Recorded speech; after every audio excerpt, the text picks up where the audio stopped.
Bonsoir à toutes et à tous. Merci d'être avec nous pour ce journal. Tout de suite, les titres. La nouvelle charte des TPME, une vision du chef de l'État, Faure Esozimna Gnassingbé, pour soutenir les entreprises dans leur développement.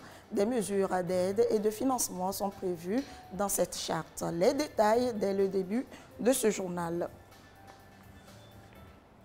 Mesures sécuritaires sur nos routes, la répression a débuté ce mercredi. Vous l'aurez constaté, port obligatoire de casque pour les passagers à moto et bien d'autres obligations. Ça ne rigole pas du tout. Attention pour ne pas tomber sous le coup de la loi. Et puis c'est parti pour la foire internationale de Blita, un grand carrefour commercial par excellence qui fait la promotion des produits du terroir. Nous irons sur place en fin d'édition.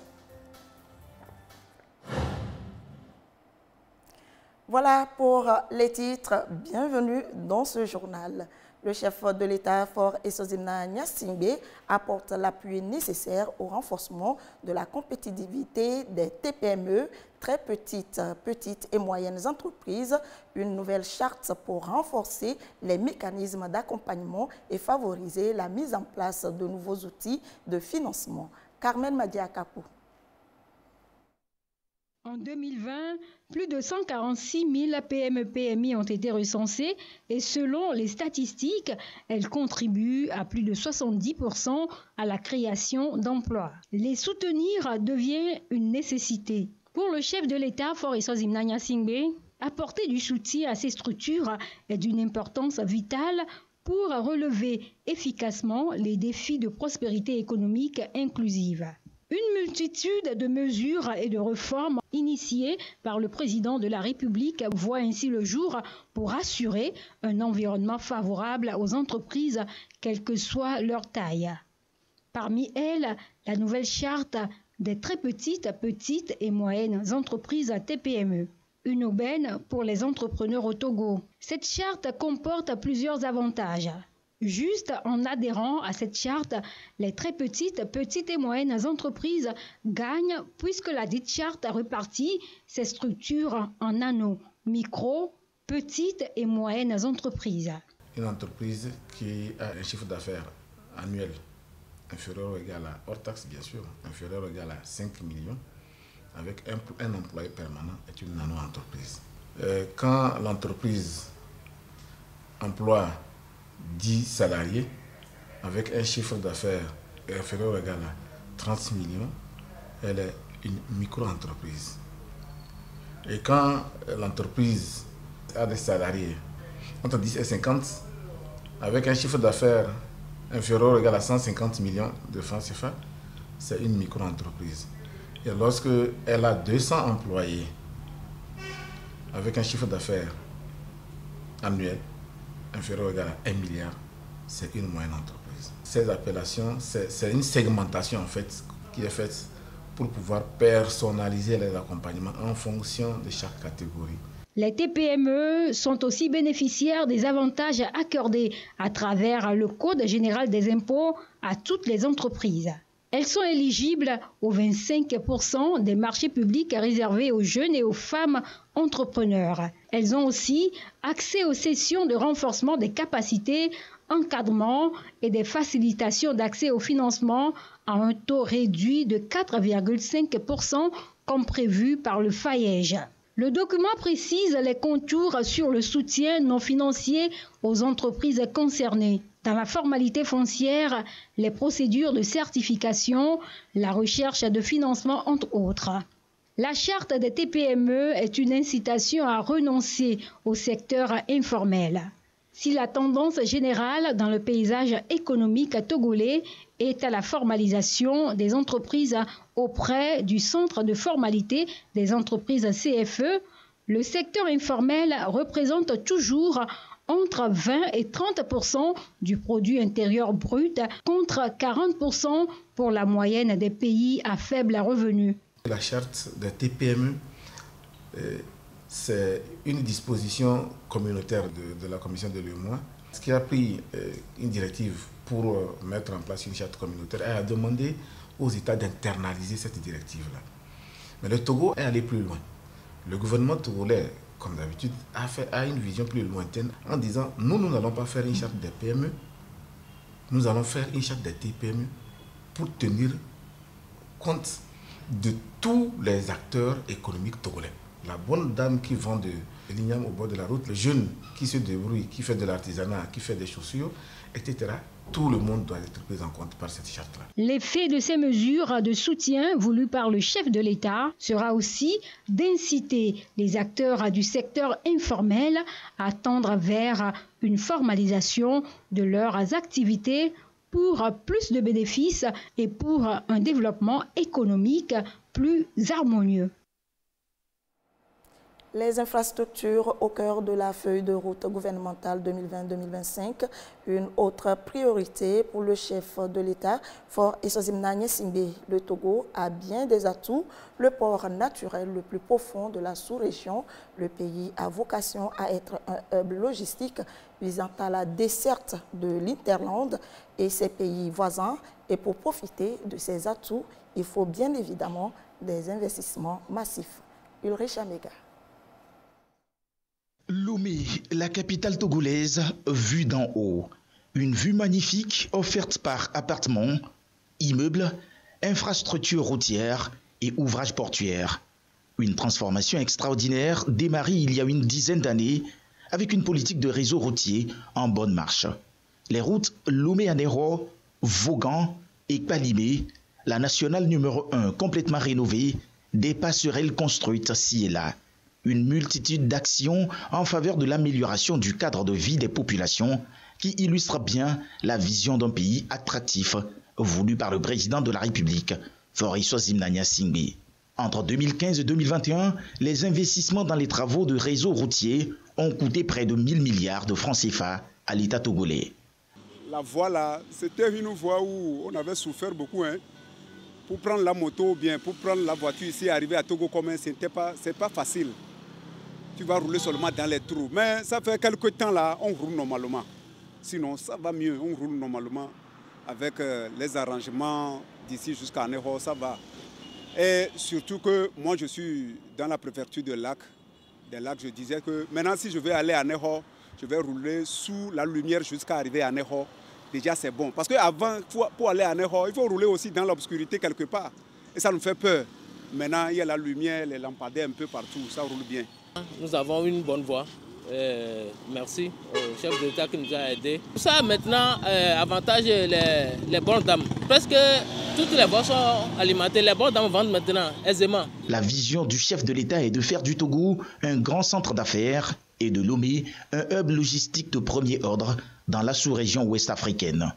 Une ambition qui progressivement se concrétise à travers le port autonome de Lomé qui de plus en plus attire beaucoup d'investisseurs. De 2020 à 2023, son trafic global a subi une augmentation passant de 22 millions de tonnes à près de 30 millions de tonnes. En termes de chiffre d'affaires, le port est passé de 29 milliards de francs CFA en 2018 à 39 milliards en 2022. L'aéroport de Lomé n'est pas en reste dans cette politique infrastructurelle insufflée par le président de la République. Le Togo dispose depuis quelques années déjà d'une aviation en pleine modernisation. Une nouvelle aérogare, l'une des plus attrayantes de la sous-région, répondant aux normes internationales en matière de sûreté et de sécurité. Le Togo nouveau qui se transforme suscite admiration et convoitise. En témoigne la reconnaissance faite à l'endroit du pays en juillet dernier lors du forum de l'Africa 50 abrité par le Togo. L'Africa 50 s'engage aux côtés du pays à combler le déficit de financement des infrastructures dans cette dynamique de réalisation des projets et programmes.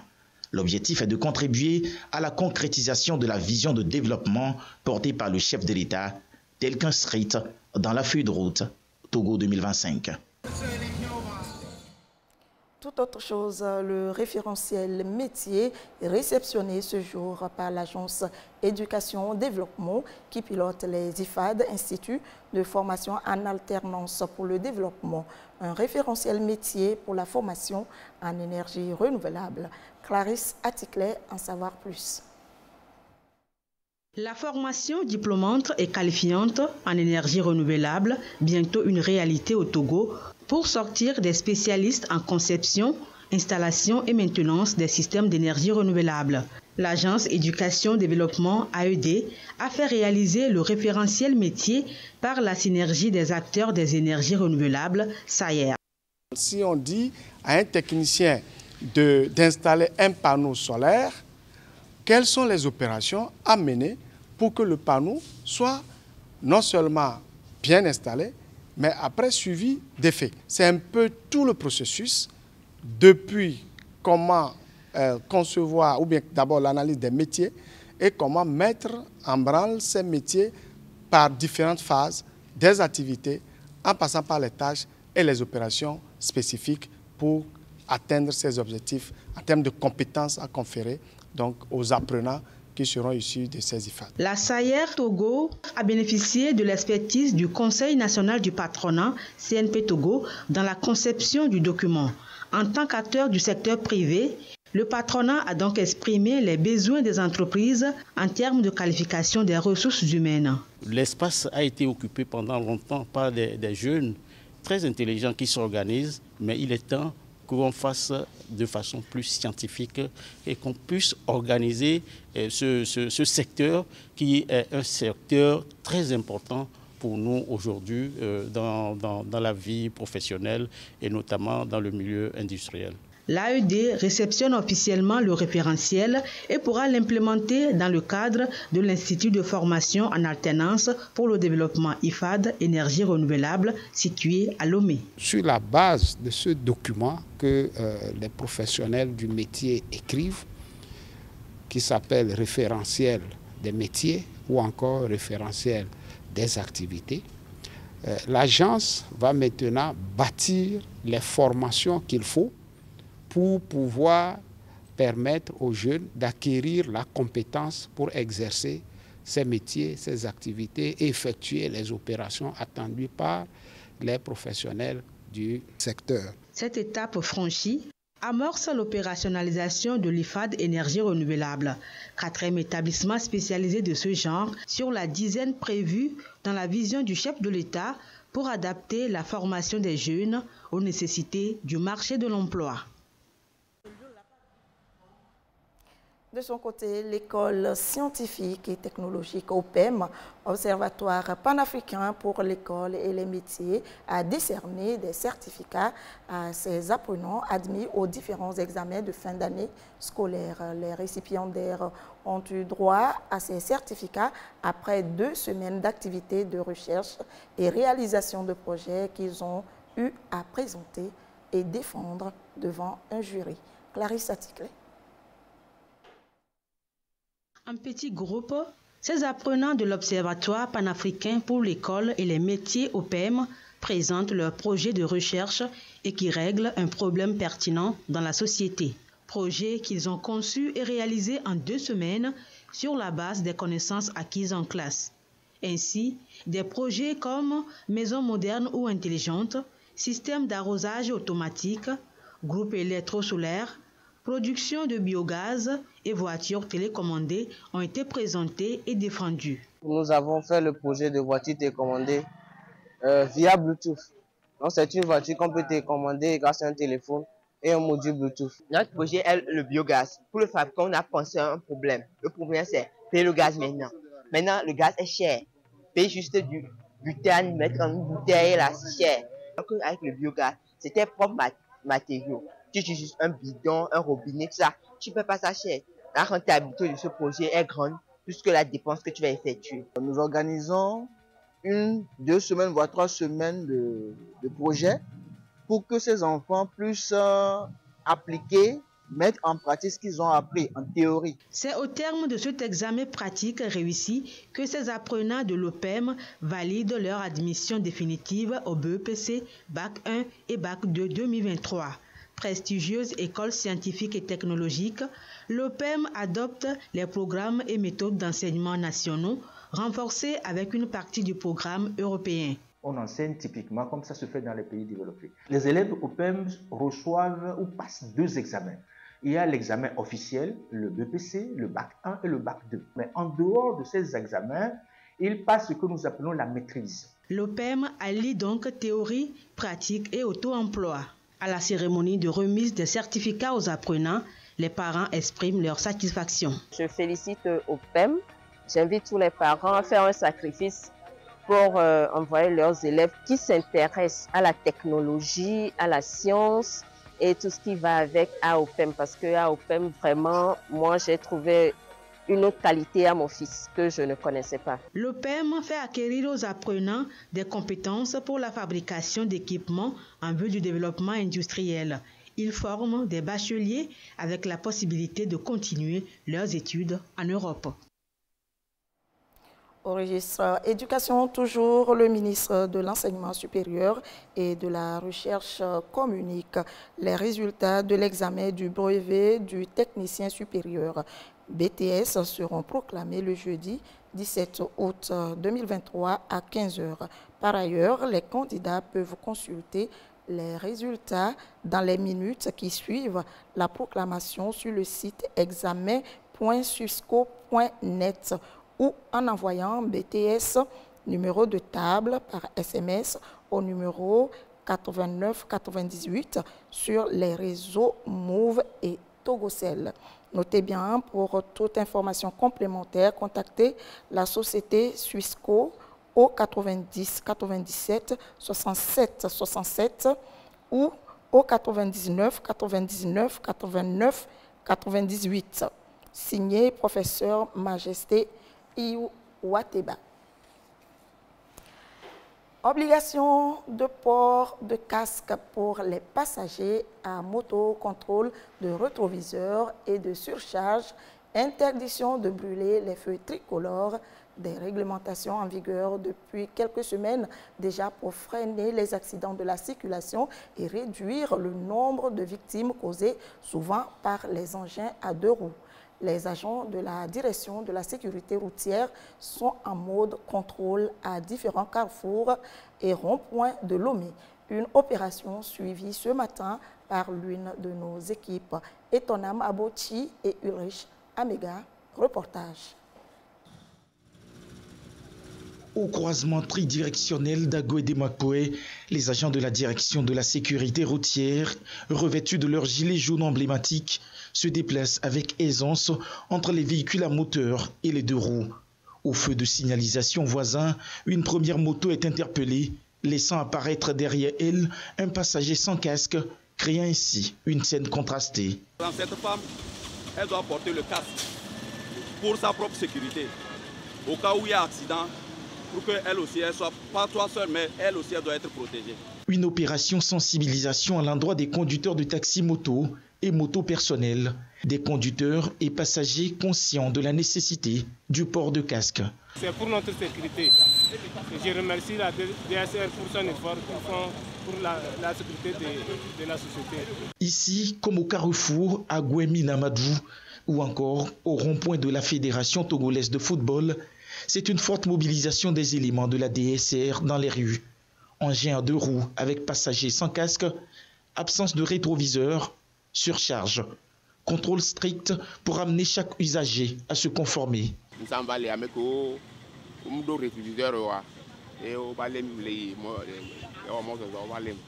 c'est comme il y a pas de sécurité là, mais nos rétroviseurs, nous avons mis les lignes de bonne à la poêle. Allez, accident va donc il y a pas tant, mais non. Moi, c'est surchargé. C'est ce que la loi interdit ça. Donc désormais, arrivé à notre station, il va sensibiliser mes autres aussi de prendre 3 personnes derrière de le chauffeur, ça serait le casque. Ceux qui restent devant là, c'est pas sécurisé quoi. Même chose même peut tomber. Ainsi l'exige la nouvelle réglementation du ministère de la Sécurité et de la Protection civile en vigueur depuis le 27 juillet dernier. Une décision pour réduire un tant soit peu non seulement les cas d'accident, mais aussi le nombre de victimes sur les routes togolaises. Le passager qui est en croupe, quand une moto est impliquée dans l'accident, il n'est pas exempté. Et comme tel, les chocs que le pilote pourrait avoir, lui non plus n'est pas exempté. Donc pourquoi ne pas porter le casque comme le pilote pour se protéger contre les chocs? Les casques n'évitent pas les accidents, mais protègent. Quand nous avons commencé l'opération Feu Tricolore et contrôle sur les équipements, plus de 80% de motos sont maintenant munis de rétroviseurs. Et déjà, c'est un pas en avant. D'après le bilan sécuritaire, au premier trimestre de l'année 2023, les routes togolaises ont connu 282 décès tragiques, avec pour la plupart des motos. La situation préoccupe au sein de l'action des journalistes pour la sécurité routière. Nous saluons les mesures prises par le gouvernement et plus précisément le ministère de la Protection civile. Nous avons constaté depuis un moment que malgré les sensibilisations faites de part et d'autre, les risques d'accident sont en progression et les victimes aussi. Un citoyen, un casque, c'est vrai. Mais nous exhortons le gouvernement à voir aussi le côté financier. Si on peut mettre en place des mesures pour qu'à l'achat d'une moto, au lieu d'un casque, qu'on puisse ajouter un autre casque, ça serait bien. Et aussi pour aussi faciliter le quotidien à la population, pourquoi pas voir au niveau des vendeurs, des boutiques qui vendent des casques, essayer de réduire les taxes pour que les prix soient tellement réduits, pour que chacun puisse avoir son casque et circuler librement avec. Quelques semaines de sensibilisation prévues et après, ce sera la phase répression. À chaque usager d'être dans les normes au risque de subir la correction de la loi.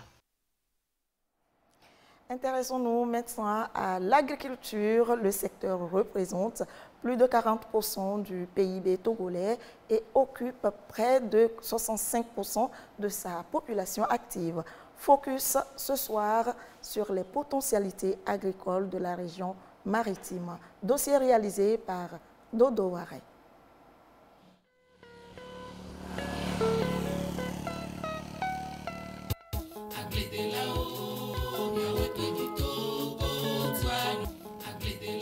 Impossible de passer à Sokomé, à quelques kilomètres de Vaughan, sans apercevoir ce grenier de maïs.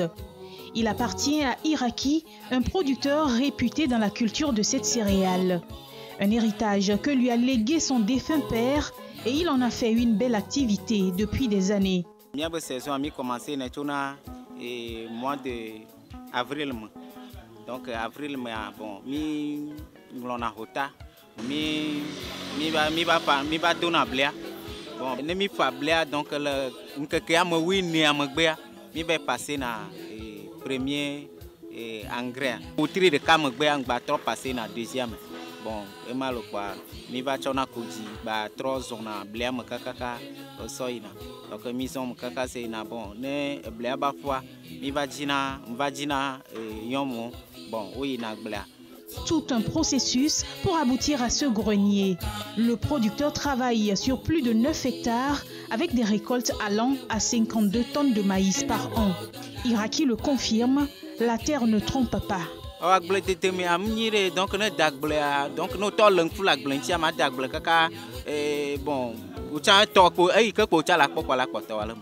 Le travail se fait avec une dizaine de femmes.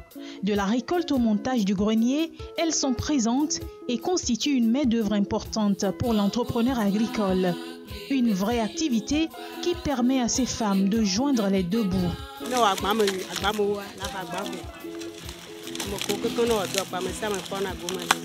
Par jour à 2000 euros, on est là. Donc, on a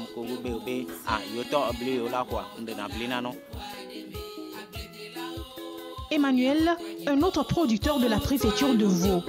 Difficile de le séparer de ses bovins, caprins et porcins. L'élevage est son domaine de prédilection. J'élève les moutons.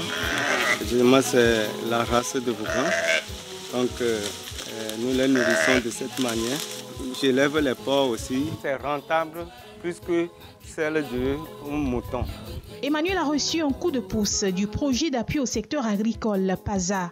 Un appui financier qui lui a ouvert plusieurs portes de revenus. Ce fonds m'a permis de construire la bergerie et d'acheter les animaux aussi.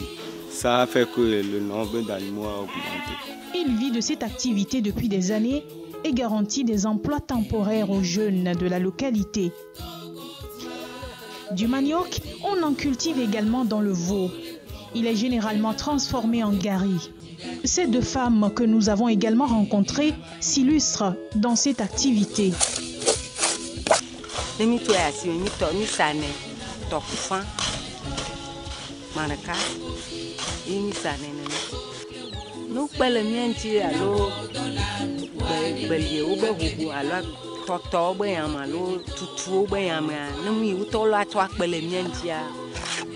Tout comme ces femmes, l'éleveur a aussi des difficultés liées à la cherté de la provende. Et pour le producteur de maïs, le tracteur est son plus grand besoin. Des défis que le gouvernement prend déjà en compte et des initiatives se renforcent en faveur du monde agricole. Parmi elles, l'amélioration des zones d'aménagement agricole planifiées, le renforcement du MIFA, la subvention des engrais. L'État met également tout en œuvre pour faciliter l'accès des producteurs aux services de mécanisation agricole, au stockage et à la commercialisation des produits.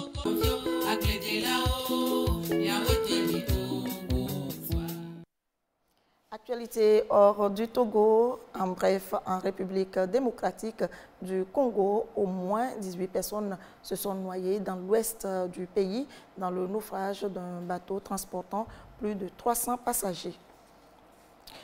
Des centaines de catholiques et de musulmans ont pris part à une procession en Tunisie pour appeler au vivre ensemble. Ceci après de vives tensions dans le pays autour du dossier des migrants.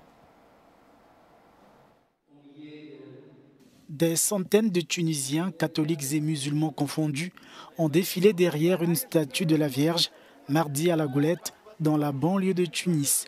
Initiée dans le cadre de la cérémonie de la fête de l'Assomption, cette procession interconfessionnelle appelait à la tolérance.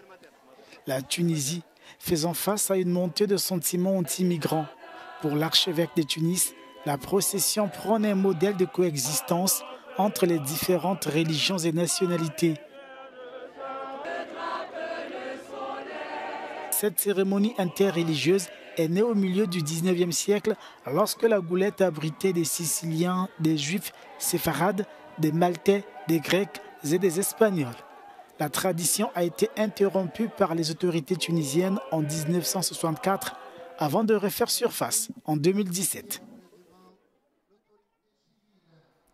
Revenons au Togo et cap sur Blita où se déroule une foire internationale, un grand rendez-vous d'affaires pour valoriser les produits locaux, la promotion du consommé local. Sandra Aziagbe, reportage. Bienvenue à la première édition de la foire internationale de Blita, située au cœur de la région centrale du Togo. Des stands sont soigneusement installés pour mettre en avant les produits typiques de la région. Cette manifestation commerciale vise à encourager l'achat local tout en mettant en lumière l'esprit entreprenant. Le fait d'organiser la foire ici motive les jeunes et donne aussi l'espoir à la jeunesse de Blita, aux autres préfectures, d'entreprendre quelque chose, faire quelque chose. Ceux qui ont connu la foire à partir d'aujourd'hui savent qu'il faut entreprendre avant d'être exposant. L'objectif de cette exposition est de valoriser les produits du terroir en faveur de la consommation locale et cette initiative s'inscrit parfaitement dans la vision de la société Pomar, l'un des partenaires majeurs de cet événement. Nous espérons ainsi que la FIB renforce les collaborations en faveur d'un engagement inclusif pour relever ensemble les défis et obstacles à la consommation des produits locaux. La foire internationale de Blita se déroule du 13 au 20 août sur le terrain du CG Blita 1. C'est une occasion en or pour la population togolaise et surtout pour les jeunes de la région de mettre en avant leurs talents entrepreneuriaux. Nous nous sommes dit qu'à travers les initiatives de la FOPAD, nous pouvons créer des initiatives venant de cette FOPAD. Du coup, après inspiration, on a fait notre projet et on l'a concrétisé et nous sommes maintenant à la phase réalisation. La foire prévoit d'accueillir entre 5 000 et 10 000 visiteurs venant de divers horizons, notamment du Ghana, du Bénin et du Nigeria, élargissant ainsi son rayonnement international. Et c'est ainsi que se termine ce journal. Merci de votre attention. Restez avec nous. Nos programmes se poursuivent. Dans un instant, la météo, l'actualité revient à 22h30 avec Yata Aratem. Merci de votre fidélité. Très belle soirée à vous.